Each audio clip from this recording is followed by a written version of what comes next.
Creative Together by Steven Kowalski, PhD. And he's a leading voice in the global movement for conscious creativity. And he's a longtime practitioner of Stanford University's creativity in business approach. Purpose is actually what activates our creativity. Some meaningful reason why the status quo is not good enough, we have to change. Sometimes those purposes come from outside of us. Sometimes they come from inside of us, out of our own desires and motivations. Sometimes we think the team creates the purpose, but actually the purpose should create the team. And when the purpose creates the team, that's when we spark innovation. That's when we spark creativity. And by the way, innovation is just a type of creative result.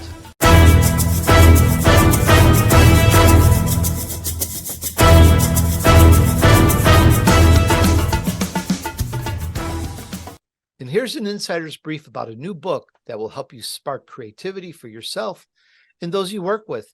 It's called Creative Together by Steven Kowalski, PhD. And he's a leading voice in the global movement for conscious creativity. And he's a longtime practitioner of Stanford University's creativity in business approach. Hi, Steven. Welcome to the Tony DUrso Show. Hey, Tony. Great to be here. Steven, thank you so much for coming on the show. And I'm looking forward to talking about your book, Creative Together. It's a really interesting title, and I'm wondering if you could give us perhaps a short synopsis of the book and what benefits we can get from it. Super. Yeah. Creative Together really promotes a new story of what creativity is, what activates it, and how we can become more effective at creating together. One of the reasons why the tagline, sparking innovation in the new world of work, is in the new world of work we're all in. We need to get creative together. Going it alone won't work anymore. And when we do create together, we bring some of our old myths and ideas about what creativity is and a story about ourselves that might actually be too small for us. So Creative Together really seeks to expand our story of ourself as a creator, change that story, and then help us get more effective at creating together. We talk about that in 3 different adventures. The first adventure is kind of an inner journey to, as I said, rewrite that story. And the second adventure is about getting more creative together out in the world, learning about your creative style, how to navigate what I call the swamp, the organizational dynamics of the system. And then the third adventure is really about the springboard into daily practice and action. Steven, I'm going to ask you some questions about that. And just as a little disclosure, I've been in corporate America probably, I think it's 32 years, if I calculated correctly on the calendar. And I just have to say off the bat, we always felt we were creative. That was the one thing we didn't feel, at least I, for all those years, we never felt we lacked creativity. But I know you have a different focus, a different facet of it. And I'm not trying to be too silly or even facetious or anything. Just, it was always, we had too much creativity. At least that's how it was back then. And I'm talking the preponderance of those years were before all the high tech that we have today. So, but there was never a lack of, oh, let's this idea and this idea. And, you know, some of these ideas, such as, you know, build a house. It takes one sentence. It's one sentence to say, but it could take a year to do. So that's kind of why I'm saying it. So I want our listeners to pay attention because, on what we're going to focus on the creativity and why this is so important. And if I may, perhaps let's start with the big shots, the leaders. What kind of advice would you have for the leaders in terms of this so we can better understand what's in your book? Yeah, leaders really need to double down on purpose. So purpose is actually what activates our creativity. Some meaningful reason why the status quo is not good enough, we have to change. Sometimes those purposes come from outside of us. Sometimes they come from inside of us, out of our own desires and motivations. Leaders need to double down on that purpose. They have an opportunity to engineer the conditions that will spark innovation. And it's important to clarify that purpose to ensure that people really know what the constraints are, what the opportunities are, because what happens is when we have that purpose, Then we bounce back and forth between possibilities and constraints. And those possibilities and constraints must always be seen in relationship to that purpose. So leaders bring the weather into the room. They have the opportunity to clarify that purpose and ensure that it's meaningful for people. That's maybe one piece. I really like that, because it's as if I can analyze 32 years in the corporate world in a nanosecond. I'm thinking, oh yeah, a lot of them missed out on that, because sometimes you'll get randomness, if I may use that word, of orders and things to do, but they're not necessarily on the purpose. Yet we know today, is it because we're smarter? We know today how important purpose is. It's what, the gasoline in the car when you're driving down the freeway. Yes. And it is the thing that starts our creativity activated. It ignites our creativity. And purposes can be about so many different things. They can be about discovery. They can be about execution and implementation. They could be about scaling or navigating obstacles, inventing new things. There's so many different purposes that might be out there for leaders to work with. The key is it's meaningful. The more meaningful it is, the more personal people feel connected to it, the more durable it will be when we hit those obstacles and constraints, as we will when we're on a creative quest. Very good points on that. Very good. I really appreciate it. You've got it down. All right. So that was leaders. And now there's another facet, if I can, or approach to leadership, the teams. Yes, we work with leadership teams a lot. I mean, anyone pioneering or innovating in a social system like a corporation or even a nonprofit is going to be presenting ideas to leadership teams. And so leadership teams have, with the leader, the important need to provide focus.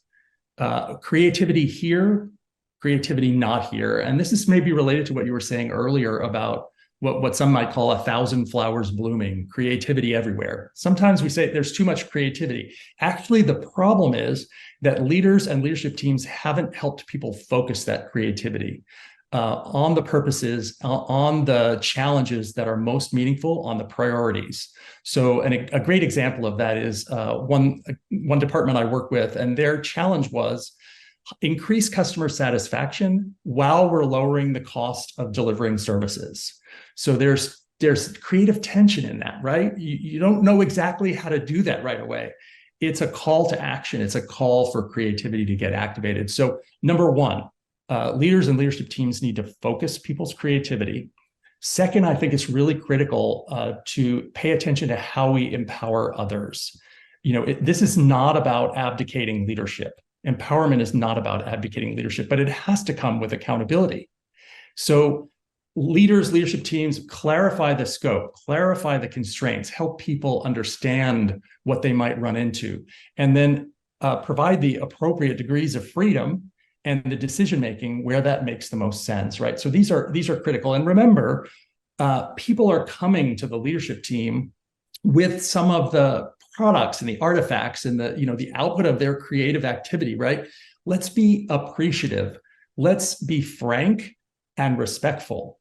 Let's hear them and work with them. Let's stand together with folks who are creating out in the system. Steven, I can tell that you have it very well researched out, and you're right on point.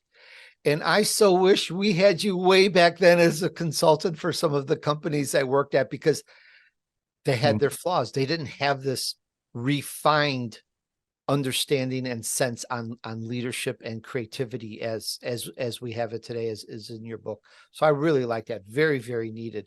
And that's a hint to anyone out there that's a consultant: get the book, and you've got a job instantly in the corporate world. And the last thing I want to take, because there's a lot to cover in your book, I want to just take a look at the point of view in regards to innovators in an organizational context. Yeah, maybe one thing I'll say right off the bat is sometimes, and this applies to leadership teams as well, sometimes we think the team creates the purpose, but actually the purpose should create the team. And when the purpose creates the team, that's when we spark innovation. That's when we spark creativity. And by the way, innovation is just a type of creative result. It's a creative result that yields value.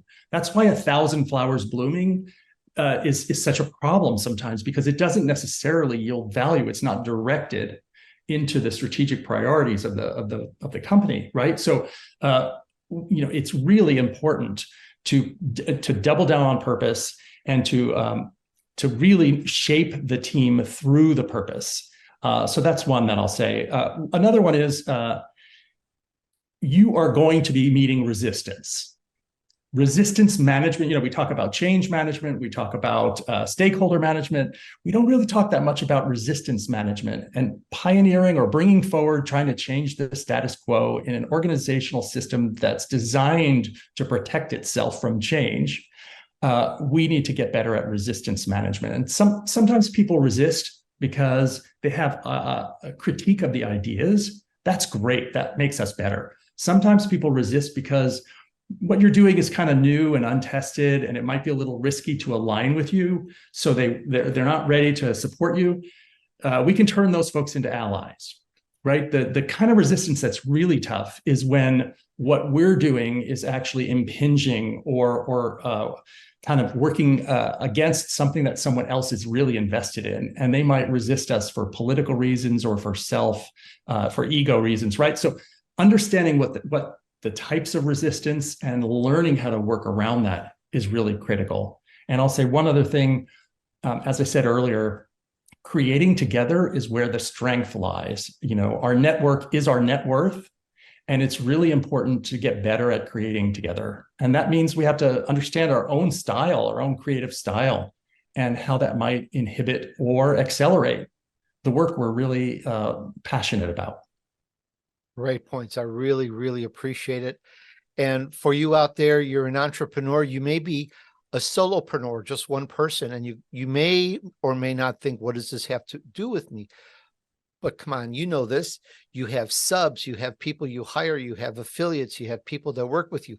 That's all part of your team, even if they're not, even if you don't pay them weekly, somehow they're covered, they're on the team, and this is very very important for you to check out. If you go to stevenkowalski.com, go to the book link, and you'll see various ways to get the book. Now that's Steven, StevenKowalski.com, stevenkowalski.com. Get the book, Creative Together. I really like it.